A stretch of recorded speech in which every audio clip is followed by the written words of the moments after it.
3 years ago, I was diagnosed with lung cancer. At the time, I didn't know what the next 3 months would hold, let alone 3 years. Yet here we are. 3 years later, on my third year cancerversary, I know something I didn't know then. There's more possibility, there's more progress, and there's more long-term hope than most patients are ever told at the start. Today, I want to share the 5 most important things that I know now, not as medical advice, but as lived experience through the patient's perspective. The things I wish someone would have told me when I was first diagnosed. It's been a hard road, but I'm still here. And if you're watching this, I want this for you too.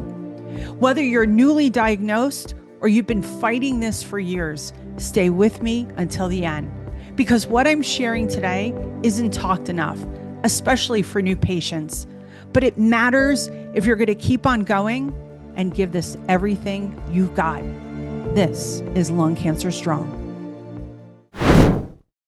Everyone's journey is different. What works for someone else may or may not work for you.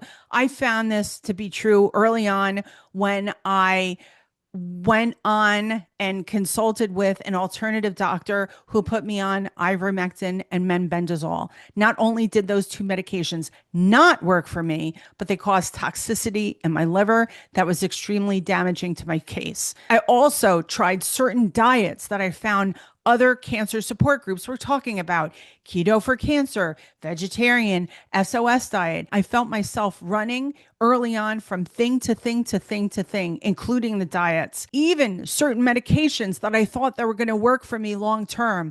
I was on Tagrisso. However, I was only on Tagrisso for less than a year, while I found certain other patients were on it for years and talked about it working for them.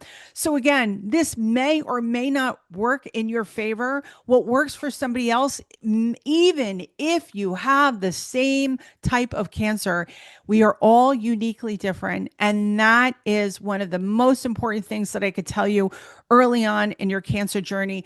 Don't be like me and get caught in a rabbit hole thinking that because you have this type of cancer, the same as somebody else, that exactly what they're doing is going to work for you. We are our own unique person and people, and what's going to work for us is going to be our own situation. So please keep that in mind. Another thing I want to talk about is limiting your exposure as it comes to other people, especially in Facebook groups. One of the things that happened to me early on is I found myself going down a very dark hole. I joined certain Facebook groups and found that I got sucked in to a lot of the negativity and people posting negative situations that involved my type of cancer, which again, I am here 3 years later celebrating my 3rd year cancerversary.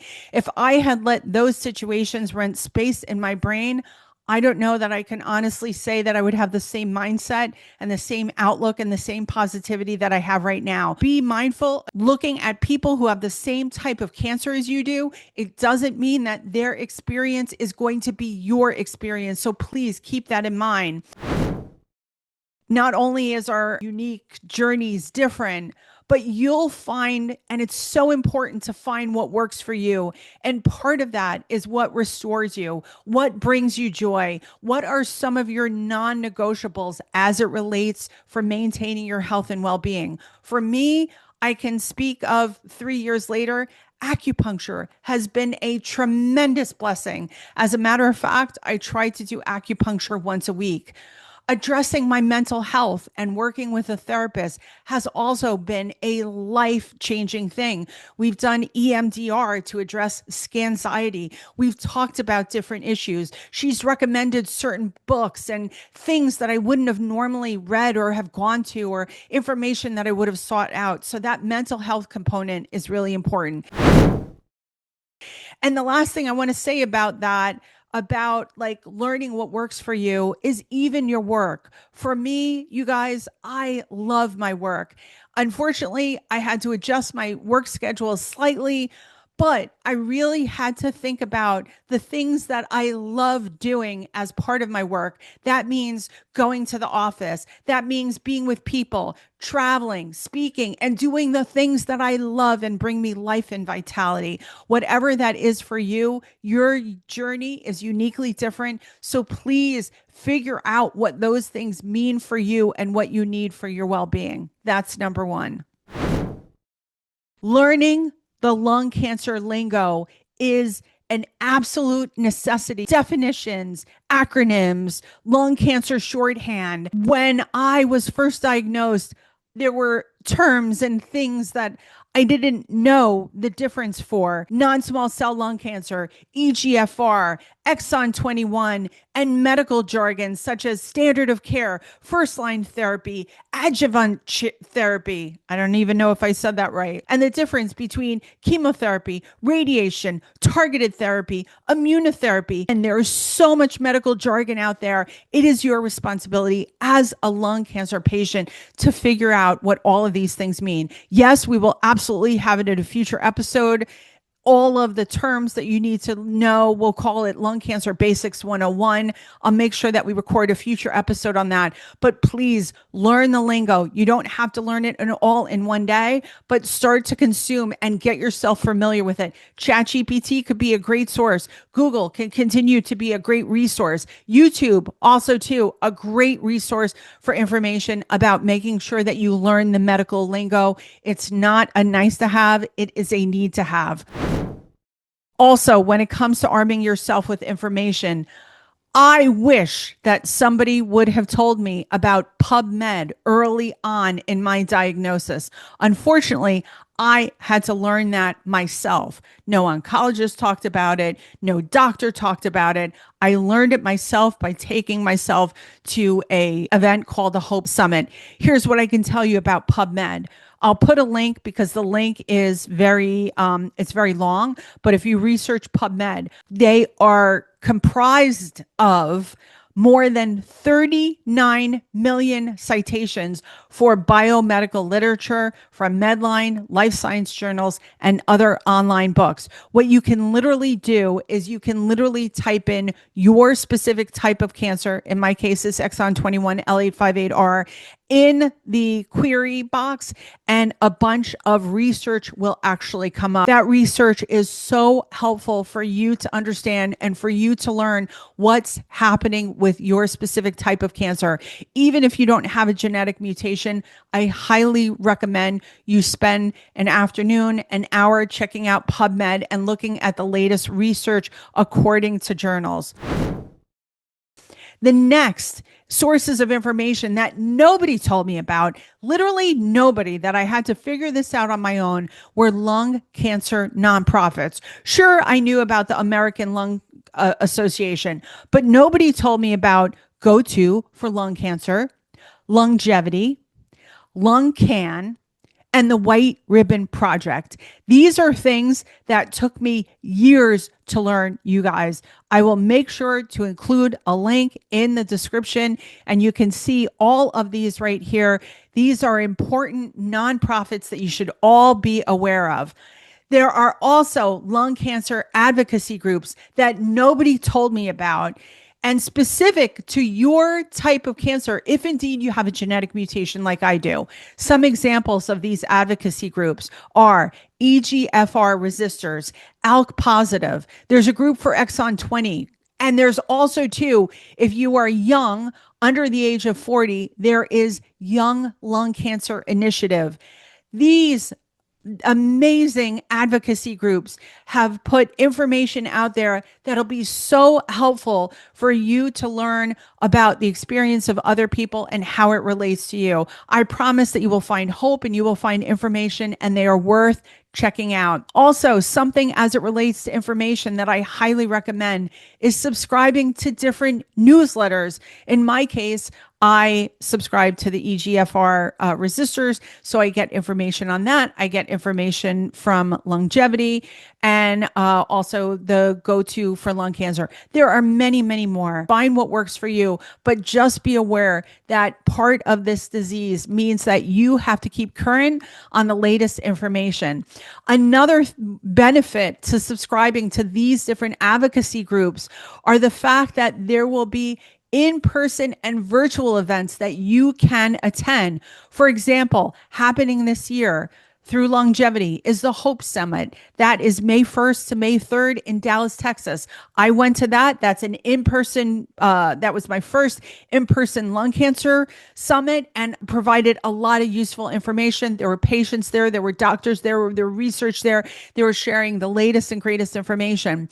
Also, if you happen to be international, the 2026 World Conference on Lung Cancer is happening in 2026 in Seoul, Korea, September 12th to 15th. I'll make sure that also too, we put a link for that in the description. And there are also other events where they haven't released the dates of, such as the EGFR Resistors Patient and Caregiver Summit. By joining a lot of these advocacy groups and subscribing to their newsletters, you'll get notification of when these events are happening. Another great source of information, including Lung Cancer Strong, are other podcasts. There is the IASLC, the International Association for the Study of Lung Cancer. They discuss the latest advances. They put out a great podcast that you're going to want to make sure that you subscribe to. Backstage at Upstage is another podcast which features interviews with leading medical oncologists, patients, and they're also helping to bring awareness and funding for lung cancer research. The Patient Story, which I've watched a bunch of those videos, they offer patient stories by cancer subtype. So whether or not it's lung cancer, breast cancer, lots of different cancers are on the Patient Story, which you might find some hope and resilience and information learning from other people, which I highly recommend. There are also podcasts about nutrition in general. One that I love is the Nutritional Facts podcast with Dr. Greger, which talks about nutrition if you're following a plant-forward diet. And then also, if you want to deepen your spirituality and inspire your connection with God, Joel Osteen has, I think, a great podcast, which has hearing a lot of his stories, and especially his mother had liver cancer. She was stage 4 liver cancer, and she survived for many, many, many years, I think in the decades. So there's a lot of hope and a lot of resilience there.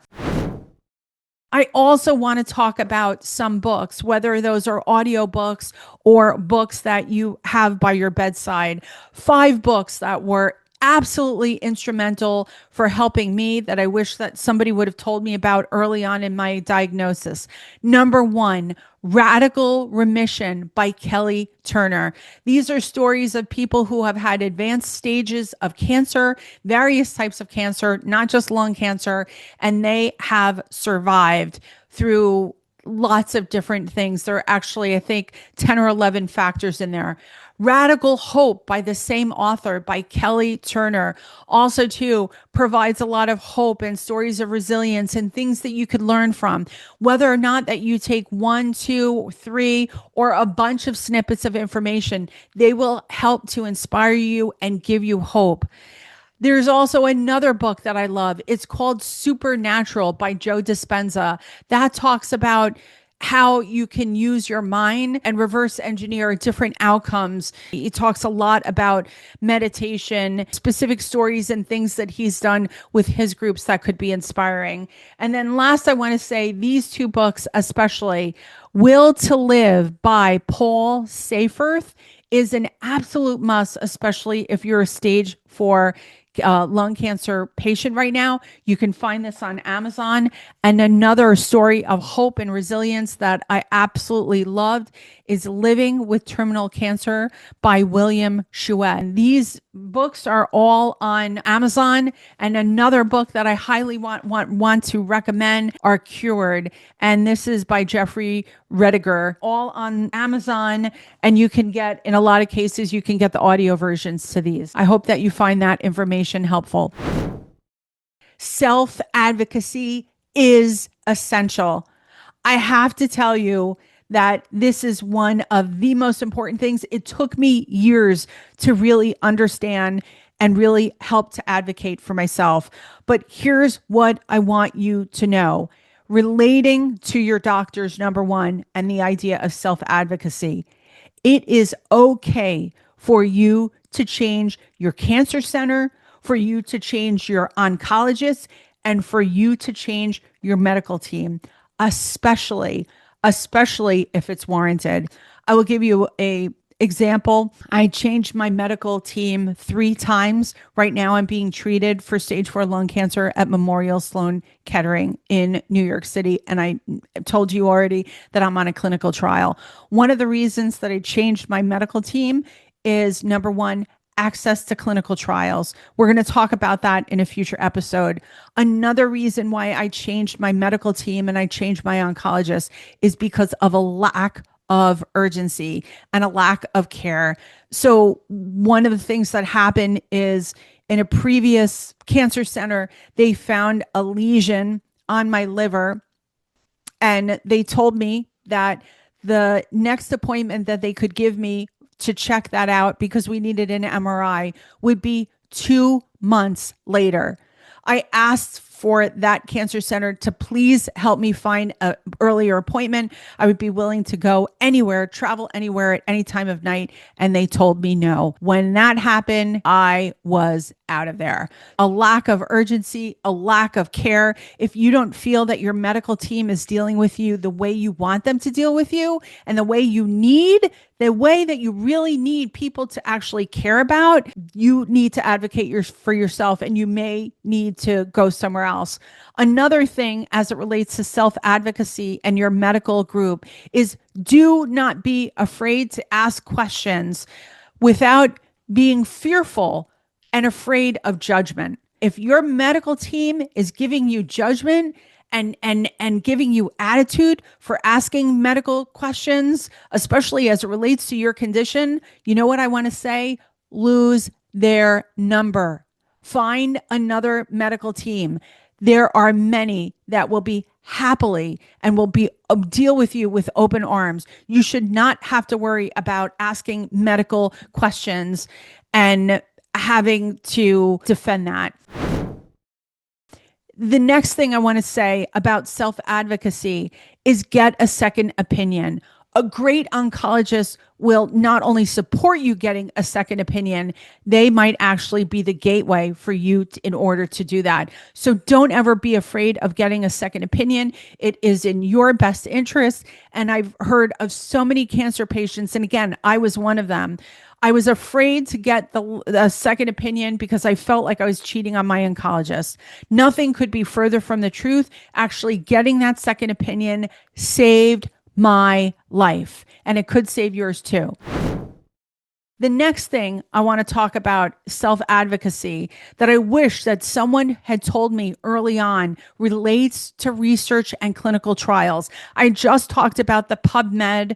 There is also too an important URL which you need to know about, and that is clinical trials. I'll make sure that there's a link in the show notes today. Clinical trials are not the last resort for you guys. And this is what I wish that someone had told me early on. Actually, I went to the Hope Summit by Longevity, and there were a group of stage 4 cancer survivors on stage. And you guys, I will never forget that. And they said, okay, what is your best piece of advice? What do you wish that somebody would have told you early on? And they said, look at clinical trials sooner than later. Why? I'll tell you why. And this I learned from actually being on a clinical trial myself. You will have a lot more ease of actually qualifying for a clinical trial early on in your diagnosis than you will later on. You should utilize absolutely the most innovative and the best research and the cutting edge therapies early on in your case, not later when it's a last ditch effort. Okay. So research those clinical trials, bring it up to your oncologist. Actually, I had to with one of my oncologists. My oncologist didn't even mention clinical trials, never spoke a word about clinical trials. I had to go to that longevity center, go to that Hope Summit, and find out about clinical trials on my own. This is the part about advocating for yourself.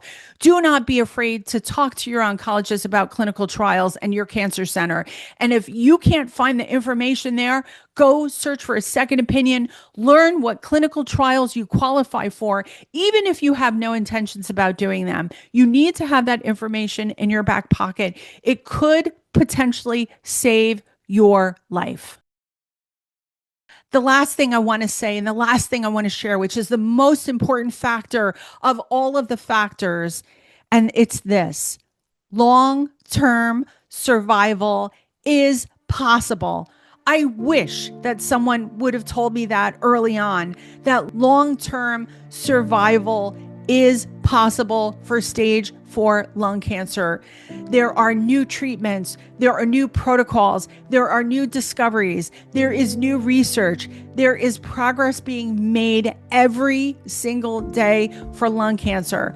Please make sure that you are subscribed to all of the information that I talked about. Really get familiar and get in deep with the lung cancer community. They're sharing these innovations and therapies all the time. Another thing I want to say as it relates to long-term survival, and that is to find examples of people who are living long with lung cancer. And there are examples of that if you just search it.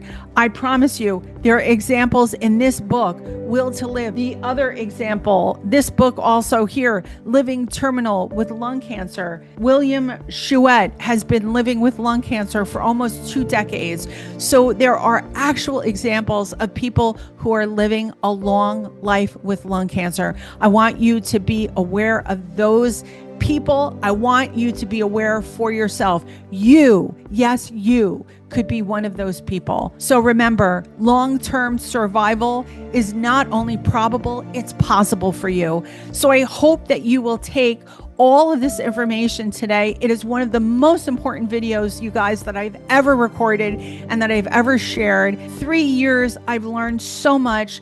Please email me with questions at tina@lungcancerstrong.com. I want to thank you for listening. I want to thank you for subscribing. I want to thank you for the power of your example. I want to thank you for providing hope to another person and being part of this lung cancer community, because one thing is sure, we need each other more, and we can do this together.